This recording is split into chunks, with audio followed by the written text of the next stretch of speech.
உனக்கு இந்த பூமியில் உதவுறதற்கு எந்த கரமும் இல்லை என்ற கலக்கம் உனக்கு தேவையில்லை. நீ அவரை சார்ந்திருப்பது உண்டானா பொல்லாதவர்கள் நீங்கள் உங்கள் பிள்ளைகளுக்கு நல்ல ஈவுகளை கொடுக்க அறிந்திருக்கும் போது பரமபிதா அதை விட மகிமையானதை செய்ய வல்லவராய் இருக்கிறார்.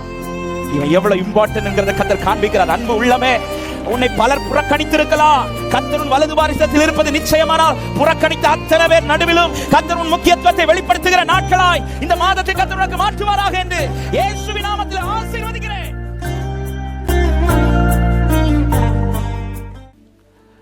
கர்த்தருக்கு மகிமை உண்டாகட்டும். 109வது சங்கீதம் அதனுடைய 31வது வசனத்தை நான் வாசிக்கிறேன், கவனியுங்கள். 109வது சங்கீதத்தின் 31வது வசனம்.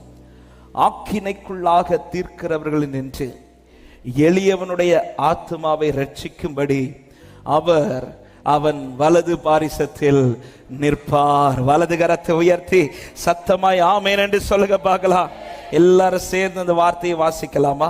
எல்லாரும் சேர்ந்து சத்தமாய் விசுவாசத்தோட நம்பிக்கையோட இந்த வார்த்தையை கூட சேர்ந்து வாசியுங்கள். ஆக்கினைக்குள்ளாக தீர்க்கிறவர்களின் நின்று எளியவனுடைய ஆத்துமாவை ரட்சிக்கும்படி அவர் அவன் வலது பாரிசத்தில் நிற்பார். நிச்சயம் உள்ளவர்கள் மாத்திரம் வலது கரத்தை உயர்த்தி சத்தமாய் ஆமென் என்று சொல்லுங்க பார்க்கலாம். For he will stand at the right hand of the needy to save him from those who judge his soul. Right ஹேண்டா நிற்பாரா. யாருக்கு நிற்கிறார் என்றால் எளியவனுக்கு. இந்த பூமியிலே எளியவனை நினைக்கவும் எளியவனை நேசிக்கவும் எளியவனுக்காய் நிற்கவும் ஒரே ஒருவரால மட்டும்தான் முடியும். அவரை தான் நான் ஆராதித்து கொண்டிருக்கிறேன் என்று சொல்லுகிறவர்கள் மாத்திரம் கரத்தை உயர்த்தி ஆமென் என்று சொல்லுங்க பார்க்கலாம். எளியவர்களுக்காய் நிற்கிற தேவன் அவர். தாவீது அடிக்கடி சொல்லுகிற ஒரு வார்த்தை, நானோ சிறுமையும் எளிமையுமானவன். ஆமென். எளிமையானவன் என்று சொல்லும் போது ஏழ்மையானவனாய் மாத்திரமல்ல, ஆமென், ஆங்கிலத்தில் கொடுக்கப்படுறது தேவைப்படுகிறவன். யாருக்கு ரொம்ப தேவையோ அவர்களுக்கு துணையாய் நிற்கிறவர். யார் வாழ்க்கையில ரொம்ப தேவையா இருக்கிறார்களோ அவர்களை கர்த்தர் புறக்கணிக்காமல் அவர்களுக்கு துணையாய் நின்று அவர்களுக்கு உதவி செய்கிறவர். ஆமென். யார் யார் அவரே தான் எனக்கு தேவையோடு எதிர்பார்த்து இந்த மாதத்தில் ஒவ்வொரு நாளும் நடக்கிறீர்களோ உங்களுக்காய் அவர் எங்கேயோ அல்ல, உங்கள் வலது பாரிசத்தில் நின்று நடத்த வல்லவராயிருக்கிறார். ஹல்லேலூயா. என்னுடைய எளியவனுடைய வலது பாரிசத்தில் கர்த்தர் நிற்கிறார் என்றால் அவருடைய காருண்யம் எவ்வளவு பெரிதா இருக்கிறது. ஆமென். எளியவன் பக்கத்தில் எத்தனை பேருக்கு நிற்க தோணும்? எத்தனை பேர் வந்து நிற்பார்கள்? ஆமென். அதிகமான கூட்டம் எந்த பக்கத்தில் கூடும் என்றால் ஆமென் பலம் உள்ளவர்கள் பக்கத்தில் இல்ல. ஆமென். இவங்க கிட்ட போனா நம்ம தேவையும் சந்திக்கப்படுங்கிற லிஸ்ட்ல யார் இருக்கிறாங்களோ அவங்க பக்கத்துல, அவங்க வலது பக்கத்துல, அவங்க கிட்ட நெருங்கிறதுக்கு தான் இந்த பூமியிலே ஜனங்கள் ஏங்குவார்கள். ஆனால் ஆண்டவரை குறித்து வேதம் சொல்லுகிறது, ஆமென், எவனுக்கெல்லாம் தேவையா இருக்குதோ அவனுடைய எங்கேயோ அல்ல, வலது பாரிசத்தில் நின்று நிற்கிறவர் மாத்திரமல்ல, அவனை ரட்சிக்கவும் கர்த்தர் வல்லவராய் இருக்கிறார். ஹல்லேலூயா. அவனை ரட்சிக்கிற தேவன். இந்த மாதத்துல உங்களுடைய தேவை பலவைகள் இருக்கலாம். ஆனா நீங்க எல்லா தேவைகளை காட்டிலும் யார் தான் ரொம்ப தேவையா பார்க்கணும் தெரியுமா? அவன் யாருக்கு அவர் ரொம்ப தேவைப்படுகிறாரோ அவர்களுக்கு அவர் துணையா இருப்பார். எனவே தான் தாவீது தன் வாழ்க்கையில ஏன் இந்த வார்த்தையை ரிப்பீட்டடா சொல்லுவார்னா, தாவீதுடைய வாழ்க்கையில முக்கியமான தேவையா இருந்தது வேற யாருமே கிடையாது, கர்த்தர் மட்டும். கர்த்தர் மட்டும். ஏன்னா தாவீதுடைய வாழ்க்கை அப்படிப்பட்ட வாழ்க்கை. தாவீதினுடைய ஆரம்பமே அப்படிதான் இருந்தது. சிறு வயதிலிருந்தே தாவீதுடைய சந்திப்பு, தாவீது சந்தித்தது, தாவீதுடைய சூழ்நிலைகள், தாவீதுடைய காரியங்கள் எல்லாமே இப்படிப்பட்டதாய் தான் இருந்தது. எனவேதான் 16வது சங்கீதத்தில் தாவீது சொல்லும் போது இப்படி சொல்லுகிறார், 8வது வசனத்தில், கர்த்தரை எப்பொழுதும் எனக்கு முன்பாய் வைத்திருக்கிறேன் சொல்லிவிட்டு அதே வசனத்தில் சொல்றார், அவர் என் வலது பாரிசத்தில் இருக்கிறபடியால் நான் அசைக்கப்படுவதில்லை. என் ரைட் ஹேண்ட் அவர் இருக்கிறார். இல்ல, பொதுவாகவே பலர் யூஸ் பண்ற ஒரு வேர்டு தான் இது, என் ரைட் ஹேண்டே அவங்க தான். ஆமா, சிலர் பெலனா இருக்கும்போது அவங்க திடீர்னு இல்லாம போயிட்டாங்கன்னு சொல்ற, என் வலது கையே முறிஞ்சது போல. தாவீது சொல்றார், எனக்கு வலதுகை இங்க இருக்கிற அரசியல்வாதியோ, எனக்கு வலதுகை இங்க இருக்கிற பணம் உள்ளவர்களோ, எனது வலதுகை இங்க இருக்கிற அந்தஸ்து உள்ளவர்களோ அல்ல, எனக்கு வலதுகையா இருக்கிறதே நான் ஆராதிக்கிற என் ஆண்டவர். எத்தனை பேர் இந்த காலை நேரத்தில் தைரியமா சொல்ல முடியும், என் வலது பாரிசத்தில் கர்த்தர் நிற்பார். ஹல்லேலூயா. அவர் நின்றால் ரைட் ஹேண்ட் அவர் நிக்கணும். ஆமென். உங்க ரைட் ஹேண்ட் உங்களுக்கு வலது கையா நிக்கிறது யாருன்னு கேட்ட ஒரு தேவ பிள்ளை வாயை திறந்து சொல்லணும், இயேசு. ஆமென். இந்த மாசத்துல இருந்தே சொல்ல தொடங்கிருங்க, உங்க ரைட் ஹேண்ட் யாரு? வாயில வர மாட்டேங்குதே. ஆமென். இத சொன்னா சில ரைட் ஹேண்ட் எல்லாம் மிஸ் ஆகும், பரவாயில்ல. இந்த பூமியில யார் எனக்கு ரைட் ஹேண்டா வேணாம், எனக்கு வலது பாரிசத்தில் நிற்க என் தகப்பன் உண்டு என்று விசுவாசிக்கிறவங்க. ஆமென். ஒரு காரியத்தை சந்திக்கும் போது இந்த காரியத்தை எப்படி சந்திப்பேனோ என்கிற கலக்கம் தேவையில்லை. அப்படி கலக்கம் வருதுன்னு அப்படி உங்க ரைட் ஹேண்ட் அப்படியே பார்த்துருங்க. உங்க வலது பாரிசத்தில் ஒருவன் இருக்கிறார். அவர் எளியவனுக்கு கூட துணையா இருந்து அவனை ரட்சிக்க வல்லமை உள்ள தேவன். கர்த்தர் ஒருவனுடைய வலது பக்கத்தில் நிற்பாரானால் அவன் வாழ்க்கை எப்படிப்பட்டதா இருக்கும் என்று ஒரு சில காரியங்களை மாத்திரம் சொல்லி நான் ஜெபிக்க விரும்புகிறேன். கர்த்தர் சொல்றார், நான் அவன் வலது பாரிசத்தில் அவர் நிற்கிறார் என்றாலே ஒரு காரியம் தெளிவாய் தெரிகிறது, அவன் யாரும் இல்லாதவனாய் கர்த்தர் காண்பிக்க மாட்டார். ஒருவேளை இந்த பூமியிலே அவனுக்கென்று சொல்லுவதற்கு ஒன்றும் இல்லாவிட்டாலும் அவன் ஒரு தனித்துவமான பர்சனா, அதாவது தனிமையான ஒரு பர்சனா கர்த்தர் காண்பிக்க மாட்டார். அவனோடு கூட அவர் இருக்கிறது ஒவ்வொரு நாளும் நிரூபித்துக் கொண்டே இருப்பார். எனவேதான் சங்கீதம் 107வது சங்கீதத்தின் 41வது வசனத்திலே தாவீது இப்படி சொல்லுகிறார், எளியவனையோ சிறுமை நின்று எடுத்து உயர்ந்த அடைக்கலத்திலே வைத்து அவன் வம்சங்களை மந்தையை போலாக்குகிறார். எளியவனை பொதுவாக எளியவனோடு இருக்கத்தக்கதா யாருமே இருக்க விரும்ப மாட்டார்கள். எளியவன் என்றைக்குமே தனிமையான ஒரு பர்சனா தான் பூமியில காணப்படுவான். தாவீதுடைய வாழ்க்கையை பாருங்க, வீட்டுல 7 பேர் நின்ற கூட்டம், ஒரு கூட்டம் அப்படி நிக்கிறாங்க, ஒன்றா நிக்கிறாங்க. அவங்க யாருமே தனியா பார்க்க முடியாது. சாமுவேல் வரும்போதும் ஈசாய் ஒவ்வொரு ஆளா கொண்டு வந்து காண்பிக்கவில்லை, மொத்தமா கொண்டு வந்து காண்பிக்கிறான். 7 பேரையும் நிறுத்திது. ஆனா தாவீது அப்படி இல்லை, தனியா நிக்க வேண்டிய சூழ்நிலை. இந்த தனிமையா இருக்கும் போது இந்த 7 பேர் கூட ஒருத்தருக்கு உதவி செய்யறதுக்கு மற்ற பக்கத்துல இன்னொரு பேர் நிக்கிறாங்க. ஆனா இந்த தாவீதுக்கு உதவியா நிக்கிறது கூட வேற யாருமே கிடையாது. அட்லீஸ்ட் கூட ஆடு மேய்க்கிறதுக்காவது தாவீது கூட யாராவது போறாங்களான்னு பார்த்தா ஒருத்தரும் கிடையாது, தனிமையா நிற்கிறான். ஆமென். ஆனா கூட்டத்தோடு நின்ன 7 பேர் கல்ல கர்த்தர் உதவினது, தனிமையா நின்ற தாவீதுக்காக கர்த்தர் உதவினார். ஹல்லேலூயா. கூட்டத்தோடு நின்ற ஆமென் அந்த 7 பேருக்காக அல்ல கர்த்தர் துணையா இன்று கிரியை செய்தது. தனிமையா எண்ணப்பட்ட அந்த தாவீது, அவனுக்காக யாரும் இல்லை என்று சொல்லி பார்த்து கொண்டிருந்த எல்லா கண்களுக்கு முன்பாய் அவனுக்காய் ஒருவர் பரலோகத்தில் இருக்கிறார் என்பதை கர்த்தர் நிரூபித்து காண்பித்தார். ஹல்லேலூயா. 1 சாமுவேல் 16வது அதிகாரத்தை எடுத்துக்கொள்ளுங்கள். தெரிந்த வார்த்தைகள் தான். இந்த காலை நேரத்தில் ஆவியானவர் இடைப்பட்ட ஒரு சில காரியங்களை சொல்ல விரும்புகிறேன். 16வது அதிகாரத்தில் தான் சாமுவேல் இப்பொழுது ஈசாயின் வீட்டுக்கு ஆண்டவரால் அனுப்பப்படுகிறார்.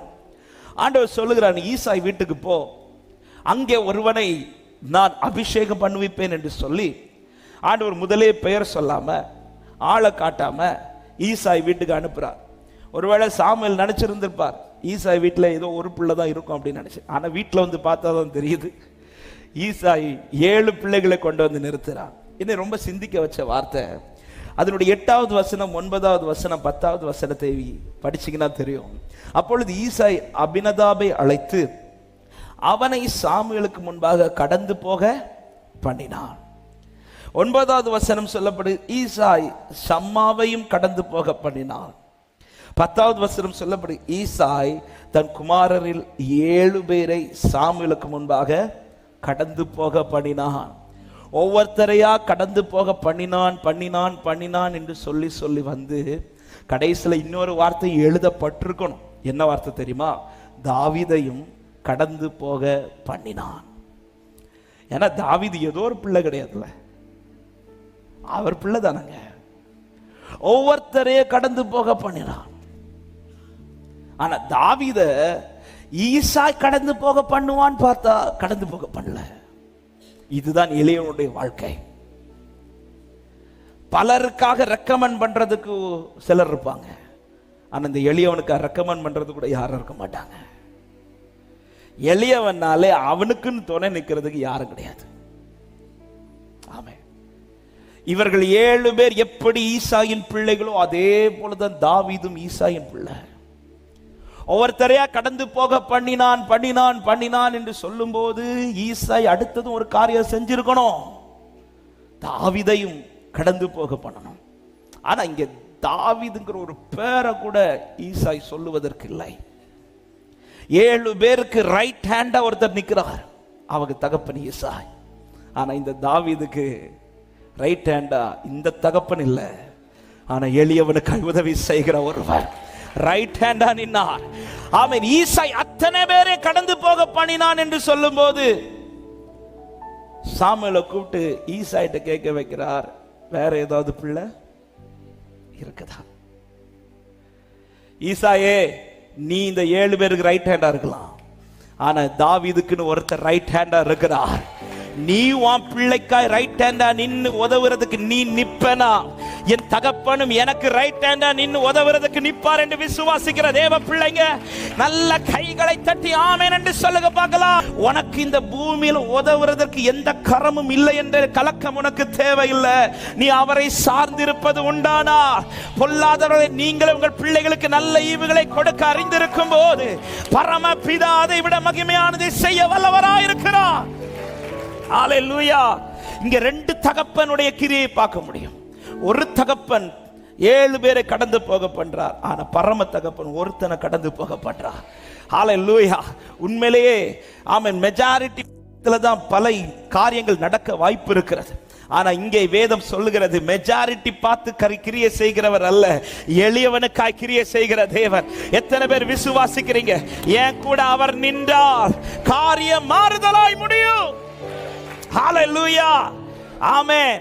எனக்கு ரைட் ஹேண்டா கர்த்தர் இருக்கிறார். ஆமென். இந்த 7 பேருக்கு உங்க ரைட் ஹேண்ட் யாருன்னு கேட்டா ஈசாய் சொல்லுவார். தாவீதை கேட்கலாம், தாவீதே உன் ரைட் ஹேண்ட் யாரு? உங்க அப்பாவா?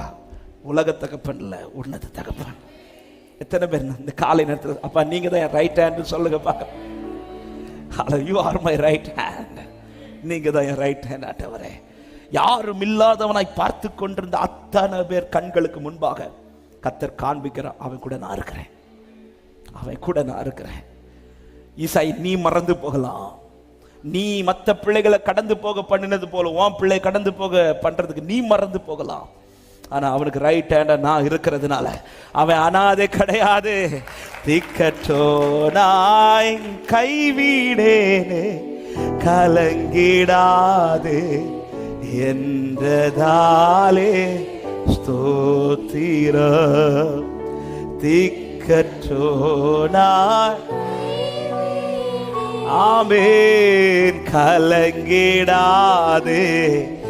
என்றதாலே சொல்ல. நீரறியா யாதும் நேரிடா, நீரறியா யாதும் நேரிடா, என் தலை முடியும். ஓ நீரறியா நீரறியா யாதும் நேரிடா, என் தலை. அப்ப அவர் வலது பாரிசத்தில் நின்றால் அவன் யாரும் இல்லாதவன் அல்ல. யாரும் இல்லாதவனை போல உலகம் பார்த்தாலும் கர்த்தர் நிரூபிப்பார் அவன் யாரும் இல்லாதவன் அல்ல என்பதை. ஆமென் சொல்லுங்க பார்க்கலாம். எத்தனை பேர் நம்புறீங்க? உலகம் என்ன எவ்வளவு வேணாலும் ஒதுக்கட்டும், கர்த்தர் ஏன் கூட நிற்கிறதை நிரூபிப்பார்னு நம்புறவங்க மாத்திரம் ஆமென் சொல்லுங்க பார்க்கலாம். ஹல்லேலூயா. இரண்டாவது, அவர் வலது பாரிசத்தில் இருக்கிறவன் அவன் அவருக்கு மிகவும் முக்கியமானவனா இருப்பான். யாருக்கு ரைட் ஹேண்டா நிக்கிறதற்கு நம்ம துடிப்போம் தெரியுமா? யார் ரொம்ப இம்பார்ட்டன்ட் இல்ல, இம்பார்ட்டன்ட் பர்சனுக்கு தான், முக்கியமானவனுக்கு ரைட் ஹேண்டா நிற்பார். எனவே தான் தாவீது இப்படி சொல்லுகிறார். 1 சாமுவேல் 2வது அதிகாரம் அதனுடைய 8வது வசனத்தில் இப்படி சொல்லு, அவர் சிறியவனை, அன்னாள் சொன்ன வார்த்தை, அவர் சிறியவனை புழுதிலிருந்து எடுத்து எளியவனை குப்பையிலிருந்து உயர்த்துகிறாராம். உயர்த்துகிறார், குப்பையிலிருந்து உயர்த்துகிறார்னா அவன் வெரி வெரி இம்பார்ட்டன்ட் பர்சன், அவன் முக்கியமான நபர். அவன் அவன் யாரும் இல்லாதவனாய் கர்த்தர் நிறுத்த மாட்டார். அதே போல அவன் எவ்வளவு முக்கியமானவன் என்பதை நிரூபித்து காட்டுவார். அவன் என் கூட கர்த்தர் இருப்பதையும் காண்பிப்பார், நான் எவ்வளவு முக்கியமானவன் என்பதையும் காண்பிப்பார். அதே போலதான் தாவீதின் வீட்டில் நடந்தது. அத்தனை பேரையும் ஈசாய் கொண்டு வந்து நிறுத்துகிறார். எல்லாரையும் நிறுத்தி நிறுத்தி நிறுத்தி நிறுத்தி ஈசாயின் பார்வைக்கும் சரி, சாமுவேலின் பார்வைக்கும் சரி, ஈசாய் நிறுத்தின 7 பேரும் முக்கியமானவர்கள். ஆமென். எனவேதான் எலியாவை பார்த்த உடனே சாமுவேல் வந்து பிக்ஸ் பண்ணிட்டார், இவன் தான்ட்டார். அதனால தான் எடுத்த உடனே தைலத்தை எடுத்து ஆண்டவர்கிட்ட கொஸ்டின் கூட கேட்கல, ஆண்டவர் இவன் தானான்னு கேட்கல, ஏன்னா 7 பேர் இருக்கிறான். அப்ப எலியாவை பார்த்த உடனே முதல்ல சாமுவேல் கேட்டிருக்கிறான் ஆண்டவர்கிட்ட, ஆண்டவரை இவன் தானா? ஏன்னா ஆண்டவர் சொல்றாரு, நீ போ, அங்கே நான் குமாரனை செலக்ட் பண்ணுவேன் அப்படிதான் சொல்லி அனுப்புறார். அதுல முதல் பையன் அப்படியெல்லாம் சொல்லி அனுப்பல. ஆனா முதல் பையனை பார்த்த உடனே அவன் தோற்றத்தையும் அவனுடைய வளர்ச்சியையும் அவனுடைய சரீரத்தின் நிலைமையை பார்த்ததும் ஈசாயும் பிக்ஸ் பண்றாரு, சாமுவேலும் பிக்ஸ் பண்றாரு, இவன் தான் என்று சொல்லி. அவன் 6வது வசனம் சொல்லப்படுகிறது, 1 சாமுவேல் 16:6, அவர்கள் வந்தபோது அவன் எலியாவை பார்த்த உடனே கர்த்தரால் அபிஷேகம் பண்ணப்படுபவன் இவனாக்கும் என்றான். தைலத்தை எடுத்துட்டு தலைக்கு மேல ஊத்தலான்னு போகும்போது தான் கர்த்தர் சொல்றாரு, நீ இவனுடைய முகத்தை இவனுடைய சரீர வளர்ச்சியை பார்க்க வேண்டாம், நான் இவனை புறக்கணித்தேன். மனுஷன் பார்க்கிறபடி நான் பாரேன், மனுஷன் முகத்தை பார்ப்பார், கர்த்தரோ இருதயத்தை பார்க்கிறார் என்றார். இப்ப எலியா முடிஞ்சிச்சு, அடுத்த நபரை கொண்டு வரான். ஒவ்வொருத்தரையா கொண்டு வந்து எல்லாரையும் பார்க்கும் போதும் எல்லாருமே முக்கியமானவர்களாய் தான் தெரிகிறார்கள். ஆனா கர்த்தர் அத்தனை பேரையும் புறக்கணிச்சுட்டு எவன் முக்கியம் இல்லைன்னு தகப்பன் பார்த்துட்டு இருந்தானோ அவனை அத்தனை பேர் நடுவில் கர்த்தர் முக்கியப்படுத்தி நிறுத்துகிறார். எளியவன் வலது பாரிசத்தில் கர்த்தர் நிற்பார் என்றால் அவன் கர்த்தருக்கு மிக மிக முக்கியமானவன். ஆமென்.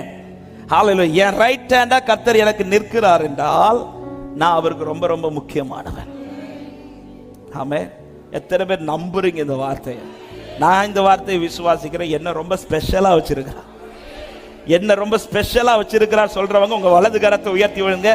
நான் அவருக்கு ஸ்பெஷலான பர்சன், முக்கியமான பர்சன். ஹல்லேலூயா. யாருக்கு சொன்ன உங்களுக்கு உங்களை யாருக்கு வேணான்னு? அவருக்கு வேணும். ஆமென். நீங்க வெரி வெரி இம்பார்ட்டன்ட் பர்சன். ஆமென். அத்தனை பேரும். எனவேதான் சாமுவேல் வேற ஏதாவது பிள்ளை இருக்கிறானா என்று கேட்டதும் ஈசாய் சொல்றார், இனி ஒருவன் இருக்கிறான், அவன் காட்டுக்குள்ள ஆடு மேய்த்து கொண்டிருக்கிறான் என்று சொன்னது சாமுவேல் சொல்ற வார்த்தையை பாருங்க. 12வது வசனத்துல ஆள் அனுப்பி அவனை அழைப்பித்தான். ஒருத்தங்களை கூப்பிடணும், போன் பண்ணி கூப்பிட்டு வாங்கன்னு சொல்றது இருக்கு, கார்ல போய் கூட்டிட்டு வர்றது இருக்கு. யார போன் பண்ணி வாங்கன்னு சொல்லுவோம், யார கார்ல போய் கூப்பிட்டு வரும்.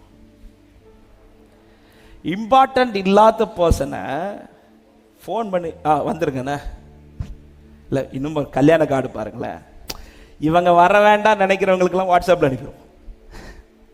ஆனால் இவங்க முக்கியமாக வரணும்னு நினைக்கிறவங்களுக்கெல்லாம் வீட்டில் போய் தட்டில் பழம்லாம் வச்சு, இல்லை ஏன்னா இவங்கள இம்பார்ட்டன்ட். சரி, தாவீது அவன்கிட்ட சொல்லி வர சொல்லுங்க, இப்படி சொல்லியிருக்கலாம். ஆள் அனுப்பி அவனை அழைச்சிட்டு வந்தார், ஆள் அனுப்பி அவனை அழைச்சிட்டு வந்தார். ஆமென். ஈசா அத்தனை பேரையும் அழைத்து கொண்டு வந்து நிறுத்தும் போது இவனை அழைச்சிட்டு வர்றதுக்கு யாரும் கிடையாது.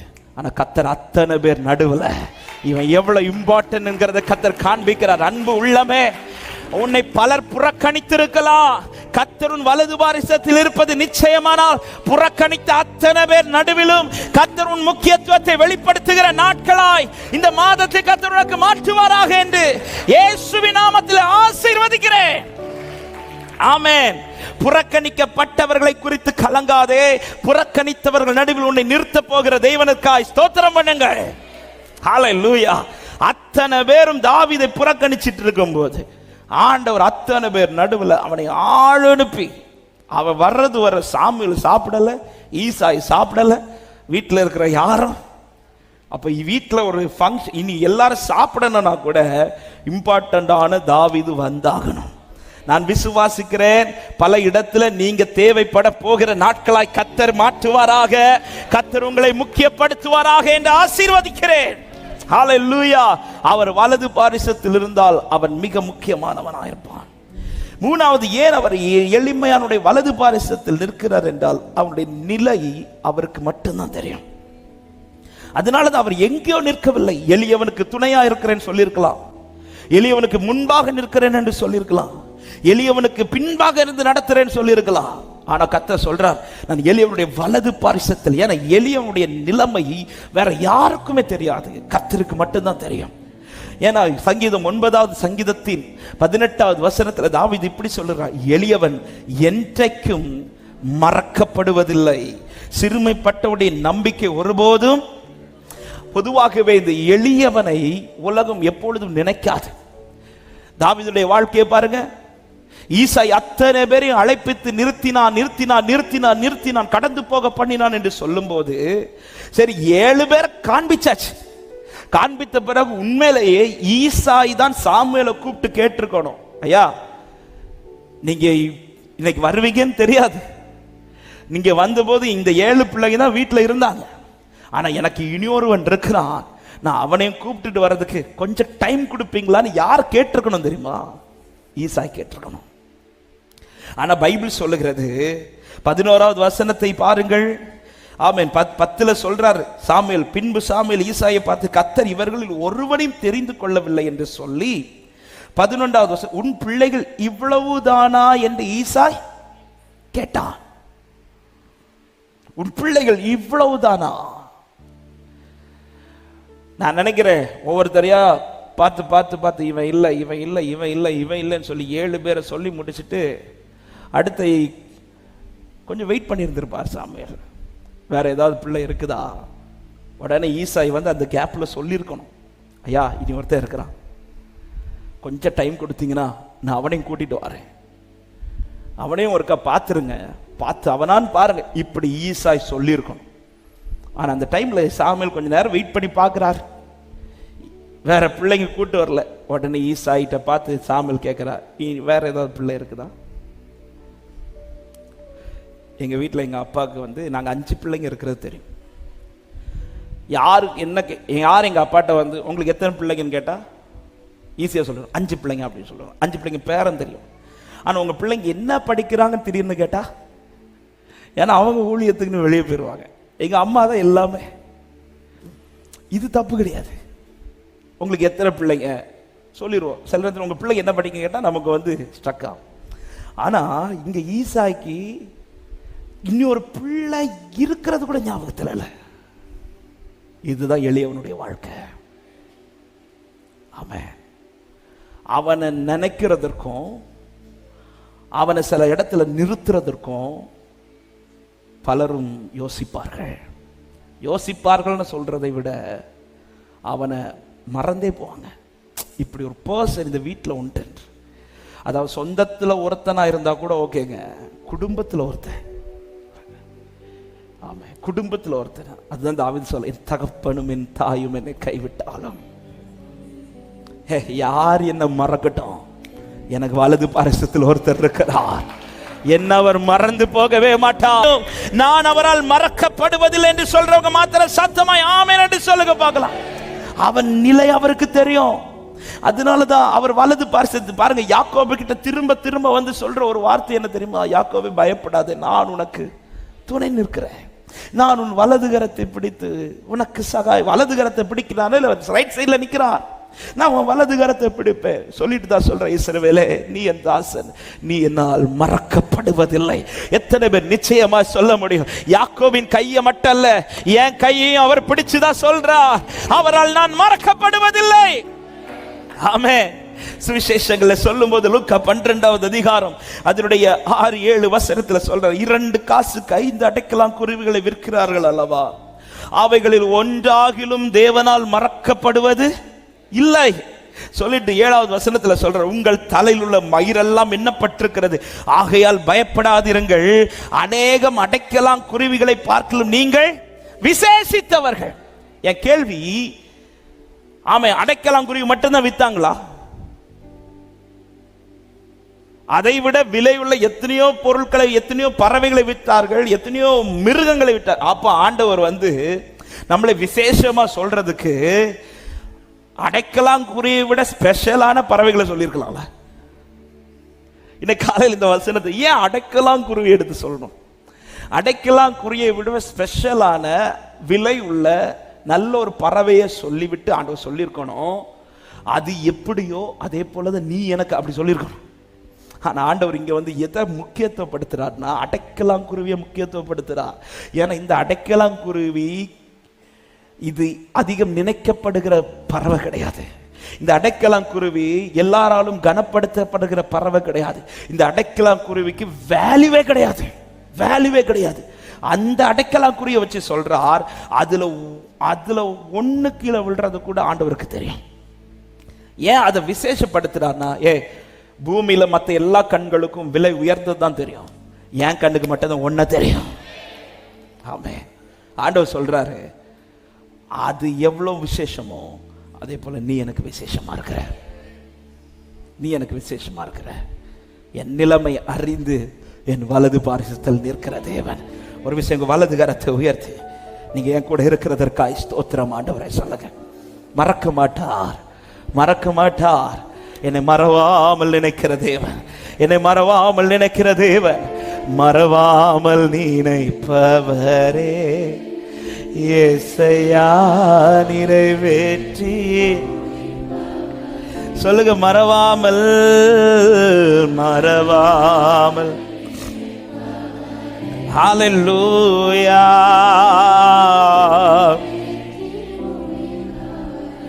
அவன் நிலைமை அறிந்து நிற்கிறார். ஆமென். நான்காவதாக, அவனுக்கு விரோதமாய் எதிர்க்கிறவர்களின் திட்டம் எதுவும் செயல்படாதபடி காப்பார். அவர் வலது பாரிசத்தில் நிற்கிறார்னாலே ஒன்னு கேரண்டி, அவனுக்கு விரோதமாய் எவ்வளவு ஆயுதங்கள் உருவாக்கப்பட்டாலும் அது வாய்க்கவே வாய்க்காது. ஆமென் சொல்லுங்க பார்க்கலாம். ஏன் அவர் வலது பாரிசத்தில் நின்று இவருக்கு உதவி செய்ய நிற்கிறார் என்றால், இந்த எளியவனுக்கு விரோதமாய் உருவாக்கப்படும் ஆயுதம் என்பது கொஞ்சம் கிடையாது. பைபிள்ல இன்னைக்கு காலையில தியானிக்கும் போது சில வார்த்தைகள் பாருங்க. சங்கீதம் 12வது சங்கீதம் அதனுடைய 5வது வசனத்துல இப்படி சொல்லப்படுகிறது, ஏழைகள் பாழாக்கப்பட்டது நிமித்தம், எளியவர்கள் விடும் பெருமூச்சு நிமித்தம் நான் இப்பொழுது எழுந்து அவன் ஏங்குகிற பாதுகாப்பில் அவனை வைப்பேன்றார். அவன் ஏங்குகிற பாதுகாப்பு, அவனை சேஃப் ஜோன்ல வைப்பேன். நான் அவனுக்கு துணை நின்று அவன் எதிர்க்கிறவர்களுடைய திட்டங்கள் செயல்படாதபடிக்கு, அவன் எந்த சேஃப்ல இருந்தா, எந்த பாதுகாப்புக்குள்ள இருந்தா அவனை எதிர்க்கிறவர்களுடைய திட்டம் செயல்படாது அங்க வைப்பேன். ஏன்னா இவனுக்கு விரோதமா எழும்புகிற ஆயுதம் கொஞ்சம் கிடையாது. ஏசாயா 25வது அதிகாரம் 4வது வசனத்தில் இப்படி சொல்லுகிறார், கொடூரமானவர்களின் சீரல் மதிலை மோதி அடிக்கிற பெருவெள்ளத்தை போல் இருக்கையில் நீர் ஏழைக்கு பலனும் நெருக்கப்படுகிற எளியவனுக்கு திடனும் பெருவெள்ளத்துக்கு தப்பும் அடைக்கலமும் வெயிலுக்கு ஒதுங்கும் நிழலுமானீர். இந்த எளியவனுக்கு முன்பாய் வருகிற நெருக்கம் என்பது கொஞ்சம் கிடையாது, பெருவெள்ளம், பெருவெள்ளத்தை போல, கொடும் வெயிலை போல. சங்கீதம் 37வது சங்கீதம் அங்கே தாவீது தன் வாழ்க்கையை வைத்து சொல்லுகிற ஒரு வார்த்தை 14:15 சொல்றார், சிறுமையும் எளிமையும் ஆனவனை மடிவிக்கவும் செம்மை மார்க்கத்தாரை விழப்படும் துன்மார்க்கர் பட்டயத்தை உருவி தங்கள் வில்லை நானேற்றுகிறார்கள். இன்னும் புரியும்படி சொல்லணும்னா, இவன் சாகனோனே நெருக்குவாங்க. எளிமையானவர் யார் தெரியுமா? அவனை சுத்தி எப்பவுமே ஒரு நெருக்கம் இருக்கும். எந்த நெருக்கம் எதற்கு தெரியுமா? இவன் எப்ப சாவான். தாவீது ஒரு சங்கீதத்தில் இப்படி சொல்றாரு, இவன் எப்பொழுது சாவான் என்று என்னை சுற்றி இருக்கிற சத்துருக்கள் பார்த்து கொண்டிருக்கிறார்கள். ஆமென். தாவீத காட்டுக்குள்ள ஆடு மேய்க்க தகப்பன் அனுப்ப ரீசனே பைபிள் ஸ்காலர் சொல்றாங்க. ஆமென். ஒரு போதகர் கூட அதை டீட்டெயிலா ஒரு நாள் ஒரு யூத் மீட்டிங்ல பேசிட்டு இருக்கும்போது தாவீதுடைய ஹிஸ்டரிய அவர் பேசினார். சில ஹிஸ்டரியில எழுதப்பட்டதை எடுத்து வச்சு பேசினார். அப்பதான் அவர் சொன்ன 2-3 வார்த்தைகள்.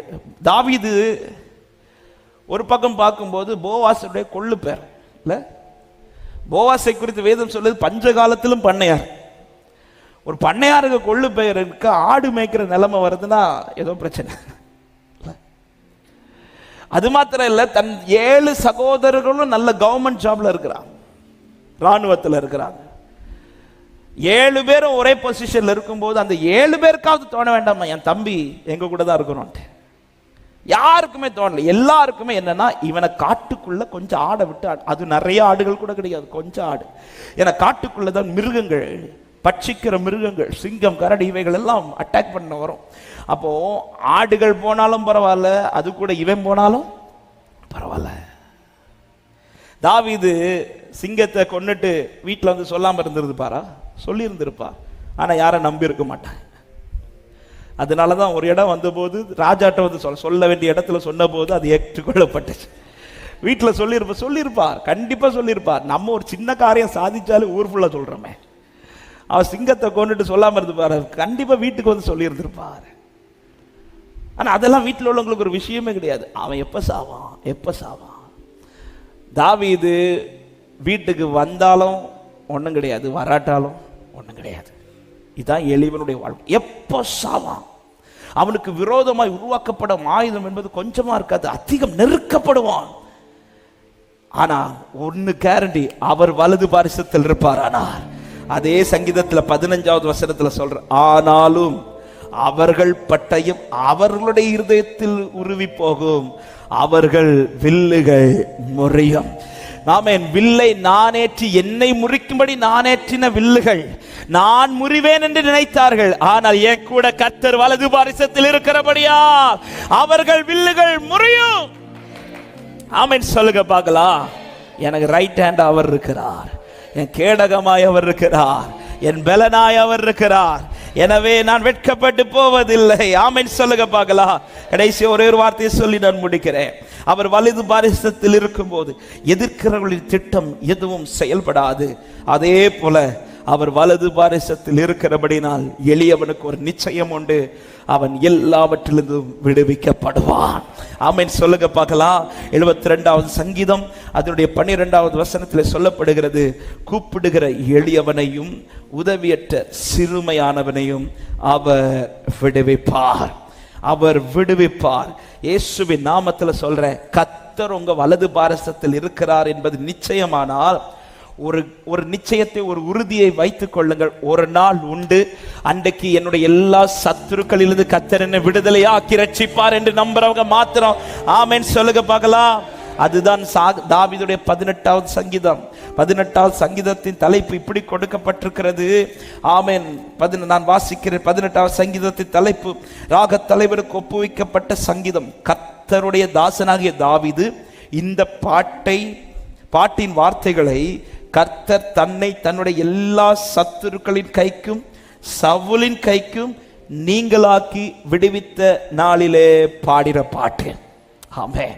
ஏன் இந்த வார்த்தையை எடுத்து வாசிச்சேன்னா, எளியவனுக்கு எல்லாவற்றிலிருந்தும் விடுதலையாக்கப்படுற ஒரு நாளை கர்த்தர் வைத்திருக்கிறார்.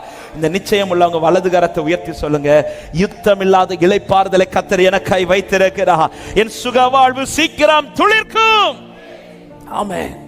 சீக்கிரத்துல கர்த்தரின் வலது பாரிசத்தில். எனவே தாவீதை போல ஒரே ஒரு ஜெபம் இந்த மாதத்தில் அதிகமாய் ஜெபியுங்கள்.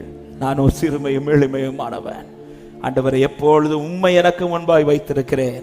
நீர் என் வலது பாரிசத்தில் இருக்கிறபடியால் நான் அசைக்கப்படுவதில்லை. கர்த்தர் எளியவருடைய வலது பாரிசத்தில் நிற்பார், அவனுடைய ஆத்துமாவை ரட்சிப்பார். அவனுக்கு விரோதமாக எழும்புகிற எல்லா ஆக்கினைகளுக்கு முன்பாய் கர்த்தர் அவனுக்கு துணையாய் நின்று கர்த்தர் அவனை ரட்சித்து நடத்துவார். இந்த தேவன் எனக்கு துணையாய் இருக்கிறார் என்று நம்புறவங்க மாத்திர சத்தமாய் ஆமென் சொல்லுவோமா?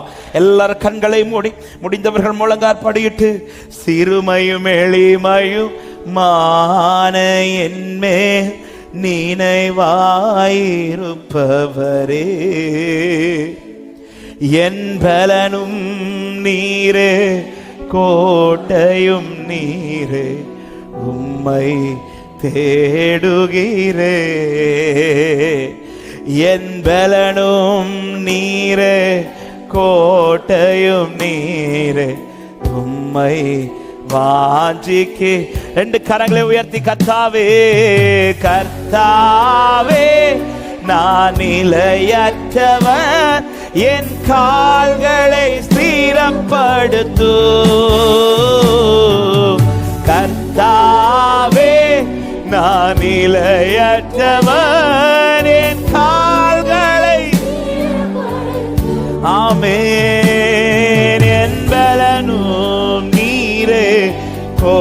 கோட்டையும் நீரே, உம்மை தேடுகிறே. என் பலனே என் பலனோ நீரே, கோட்டையும். ஹல்லேலூயா. அப்படி ரெண்டு கரத்தை உயர்த்தி ஒரே சத்தமா ஏசையா உம்மைத்தானே, ஏசையா உம்மைத்தானே என் முன்னே. ஹல்லேலூயா. ஏசையா எங்கள் வலது பாரிசத்தில் நிற்கிறவரே, இங்க ரைட் ஹேண்டா இருக்கிறவரே, ஏசையா ஏசையா உம்மைத்தானே என் முன்னே நிறுத்தியுள்ளே. ஏசையா உம்மைத்தானே என் முன்னே.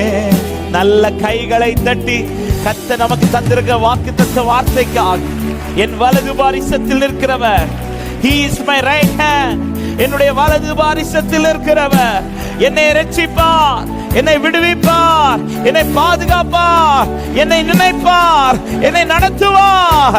எல்லா சத்துருக்களின் கையிலிருந்து என்னை விடுதலையாக்கி யுத்தமில்லாத இளைப்பாறுதலை கர்த்தர் எனக்கு தந்தருளுவார்.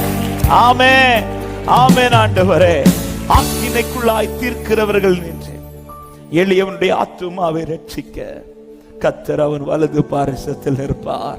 ஆண்டவரே, நீங்க மட்டும்தான்ப்பா எங்க வலது பாரிசத்தில் நிற்க முடியும்.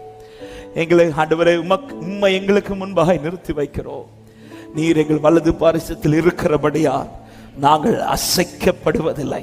இந்த மாதம் ஒவ்வொருவருக்கும் ஆண்டவரே இப்படிப்பட்ட ஒரு உறுதியான நிச்சயமான மாதமா இருப்பதாக. எந்த ஒரு காரியத்திற்கும் எங்கள் வலது பாரிசத்தில் நிற்கிறவரையே நோக்கி பார்க்க, எல்லா தேவையை காட்டிலும் நீரே எங்கள் தேவையாக இந்த மாதம் காணப்பட கர்த்தர் கிருபை செய்வீராக. நீர் உம்முடைய பிள்ளைகளோடு துணை நிற்கும் போது ஆண்டவரே, ஆண்டவரே அவர்கள் எவ்வளவு முக்கியமானவர்கள் என்பதை காண்பிப்பீரப்பா. அவர்கள் தனிமையை இல்லாதவர்கள், அவரோடு கூட அவர் இருக்கிறார் என்பதை காண்பிக்கிறவர் அப்பா. அவர்களுக்கு விரோதமாக எதிர்க்கிற எல்லாவற்றையும் நீங்களாக்கி போடுகிறவர் அப்பா. ஆண்டவர், நீர் இதை நின்று நிரூபிப்பீர். இயேசுவின் நாமத்திலே தாவீதின் வாழ்க்கையில நின்று நிரூபித்தவர் இந்த மாதத்தில் எங்கள் வாழ்க்கையில நின்று நிரூபிப்பீராக. ஆண்டவர், உண்மையை எங்களுக்கு முன்பாய் வைத்திருக்கிறோம், உண்மையை சார்ந்திருக்கிறோம், உண்மையை நம்பி இருக்கிறோம். ஆண்டவரே, எங்கள் நம்பிக்கை வெட்கப்பட்டு போகாதபடிக்கு செய்வீராக. இந்த மாதம் இந்த வார்த்தையின்படியே ஒவ்வொருவருக்கு கர்த்தர் துணையாய் நின்று எந்தெந்த பகுதிகளில் விடுவிக்கப்படணுமோ விடுவிக்கப்பட்டு உடைய பிள்ளைகள் உம்மை துதித்து மகிழும்படி கர்த்தர் கிருபை செய்யும். ஒவ்வொருவருக்கும் ஒவ்வொரு நாளும் நன்மையா இருக்கட்டும், ஆசீர்வாதமா இருக்கட்டும். விசேஷமாய் போக்கிலும் வரத்திலும் காத்துக்கொள்ளும். எந்த விதமான ஆபத்தோ பலவீனங்களும் உடைய பிள்ளைகளை தொடாதபடி கர்த்தர் காத்துக்கோங்க. ஆண்டவர், கையின் கிரியைகளை ஆசீர்வதிங்க, எல்லாவற்றில் நிறைவை கட்டளையிடுங்க. துணையாய் கர்த்தர் இருக்கிறதை காண பண்ணுங்க. ஆண்டவர், எப்பொழுது உண்மையை அண்டி கொண்டிருக்கிற கிருபைகளை தாங்க, உண்மையை சார்ந்து கொள்ளுகிற உணர்வை கர்த்தர் எங்களுக்கு தருவீராக. தொடர்ந்து வழி நடத்தும். ஒவ்வொரு ஆராதனைகளை தடையில்லாமல் வந்து கலந்து கொள்ள கிருபை தாரும். ஆண்டவரே, இந்த நேரத்தில் பலவீனத்தோடு இருக்கிறவர்கள் ஒரு விசை கூட நினைக்கிறோம், பலப்படுத்துங்கப்பா.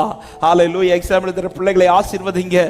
ஆண்டவர், எல்லா சபைகளையும் ஆசீர்வதிங்க, ஊழியர்களை ஆசீர்வதிங்க, தேச ஜனங்களை ஆசீர்வதிங்க, தேசத்தை ஆசீர்வதிங்க. ஆண்டவரே, எல்லா விதத்திலும் சிறந்திருக்க கிருபை செய்யும். நீர் துணையாய் இருக்கிறதே அதிகமா இந்த மாதத்திலே ஒவ்வொரு நாளும் உணரவும் ருசிக்கவும் கர்த்தர் அனுக்கிரகம் செய்யும். ஆசீர்வதி. உடைய பிள்ளைகளை சமாதானத்தோடு அனுப்பும். வந்த இணைந்த எல்லா தேவ பிள்ளைகளையும் கர்த்தர் நிறைவாய் நடத்தும். நீர் பெருகணும், நாங்க சிறுகணும். இயேசுவின் நாமத்தில் ஜெபத்தை கேளும் எங்கள் ஜீவனுள்ள நல்ல பிதாவே, ஆமென். சேர்ந்து சொல்லுவோம். என் ஆத்துமாவே கர்த்தரை ஸ்தோத்திரி, என் முழுமே அவருடைய பரிசுத்த நாமத்தை ஸ்தோத்திரி. என் ஆத்மாவே கர்த்தரை ஸ்தோத்திரி, கர்த்தர் செய்த சகல உபகாரங்களை மறவாதே. ஆமென். நம்முடைய கர்த்தராக இயேசு கிறிஸ்துவின் கிருபையும் பிதாவாகிய தேவனுடைய அன்பும் பரிசுத்தாவியருடைய ஐக்கியமும் சிநேகமும் பாதுகாவலும் நம் அனைவரோடும் சகல பரிசுத்தவான்களோடும் கர்த்தருடைய வருகை மட்டும் தங்கியிருப்பதாக. ஆமென். ஹல்லேலூயா. God bless you. கர்த்தர் உங்களை ஆசீர்வதிப்பார். சமாதானத்தோடு போய் வாருங்கள்.